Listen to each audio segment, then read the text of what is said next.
Oke, selamat berjumpa kembali kepada anak ibu kelas 9, di mana pada hari ini kita berjumpa kembali di tahun ajaran baru dengan materi pembelajaran IPA Fisika.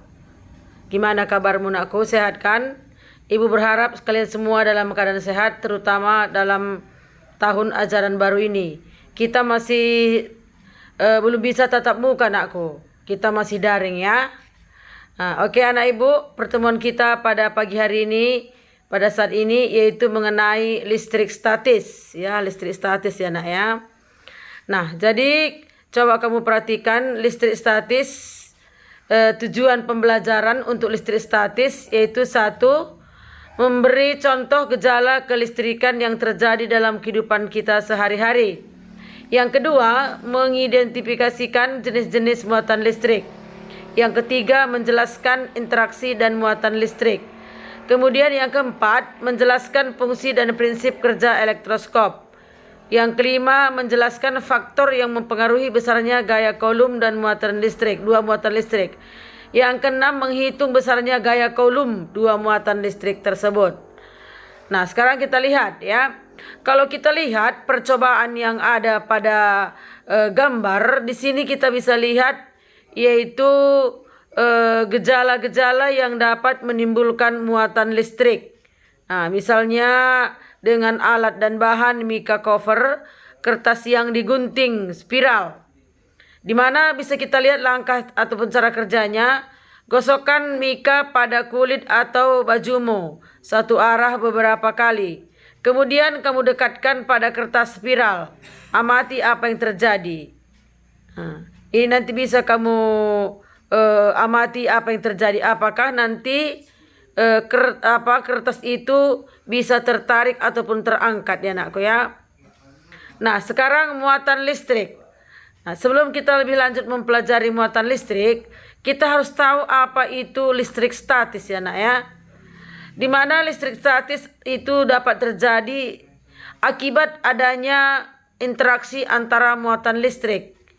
Nah, dalam hal ini kita berbicara tentang atom. Apa itu atom?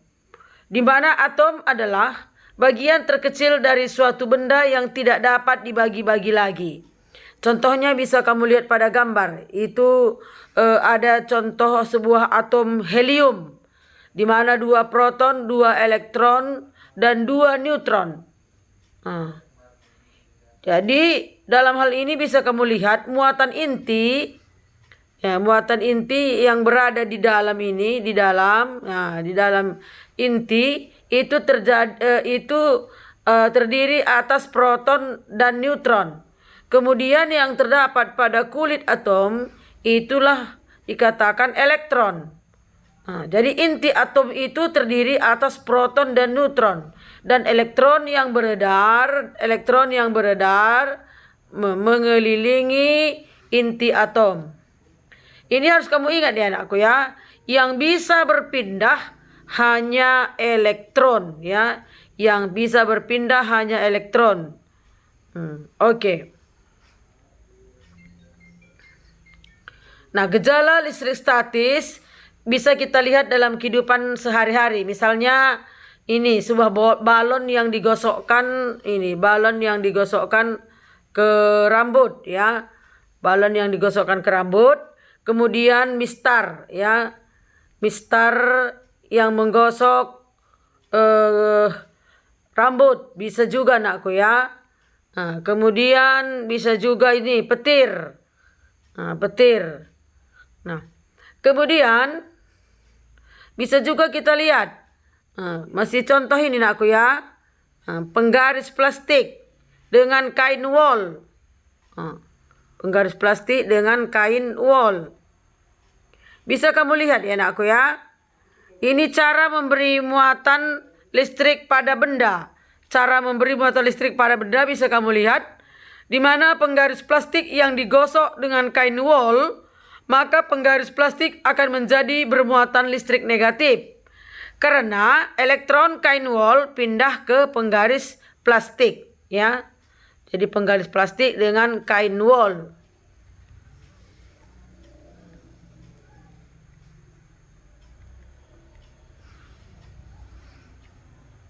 Oke, bisa kamu lihat sini gambarnya anakku ya.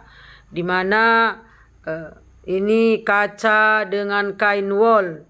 Ini juga masih terdapat masih termasuk contoh tadi nih, cara memberi muatan pada kehidupan kita sehari-hari.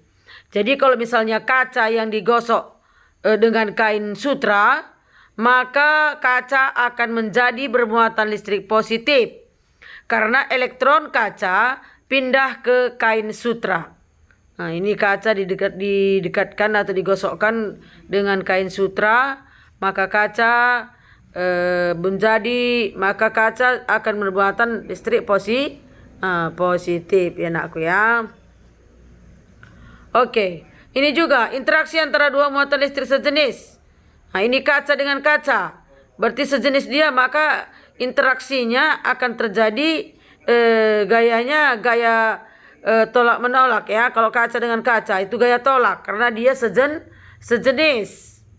Nah, kemudian jika interaksi yang ada antara dua muatan listrik yang tak sejenis, nah, itu didekatkan, bagaimana interaksi yang terjadi? Nah, aku coba kamu lihat gambar. Nah, plastik itu bertindak sebagai muatan negatif, sementara kaca bertindak sebagai muatan positif. Maka jika didekatkan, maka akan terjadi tarik-menarik. Tarik-menarik. Jadi muatan yang tidak sejenis bila didekatkan, maka dia akan terjadi tarik-menarik. Oke. Nah, jadi alat yang dapat untuk mengamati atau mengetahui apakah suatu benda bermuatan listrik atau tidak, atau untuk mengetahui jenis muatan suatu benda, itulah yang kita gunakan, alatnya namanya elektroskop. Di mana elektroskop ini digunakan untuk mengetahui apakah suatu benda bermuatan listrik atau tidak. Itulah mengenai listrik statis ya anakku ya. Nah, sekarang kita lanjutkan dengan hukum Coulomb. Hukum Coulomb. Ya. Hukum Coulomb ini ada dua muatan yang saling dekatkan, positif sama positif ya anakku ya. Positif sama positif, ini masih interaksi muatan.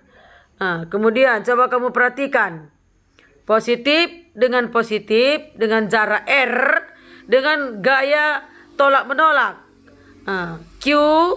Q1 ditarik ke kiri dengan gaya F yang positif ya, dengan jarak R.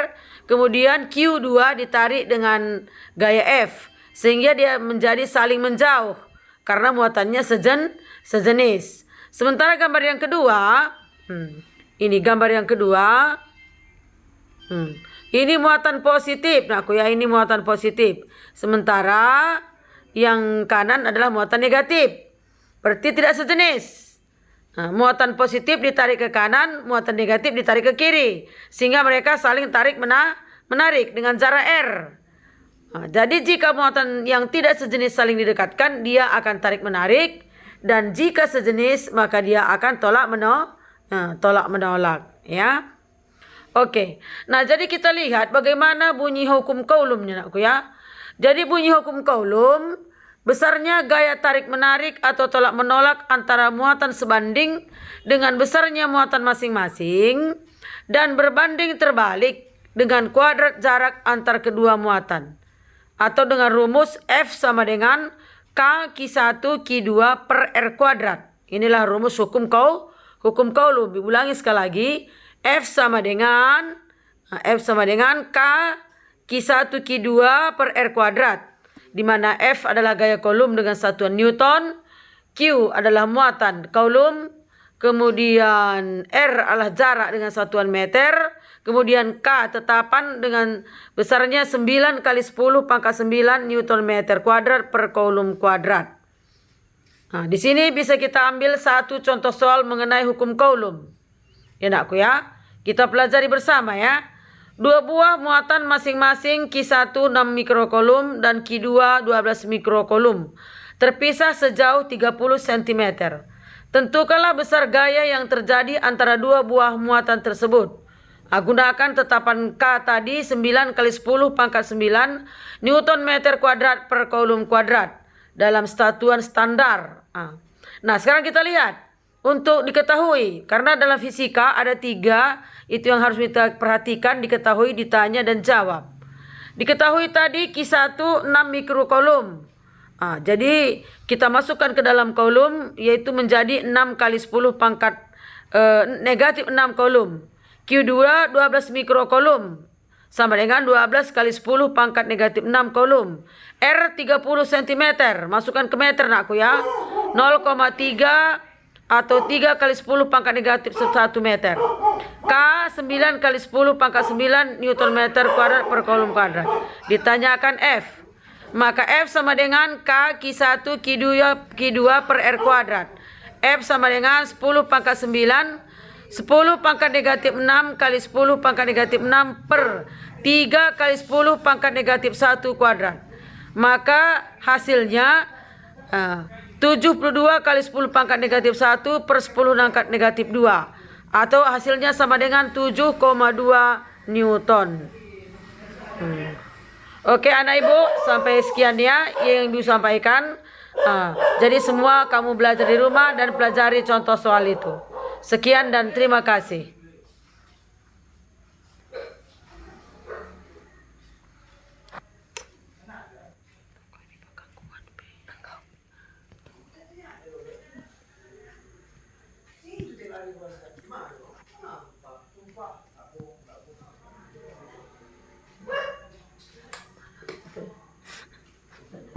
Gejek kalau itu.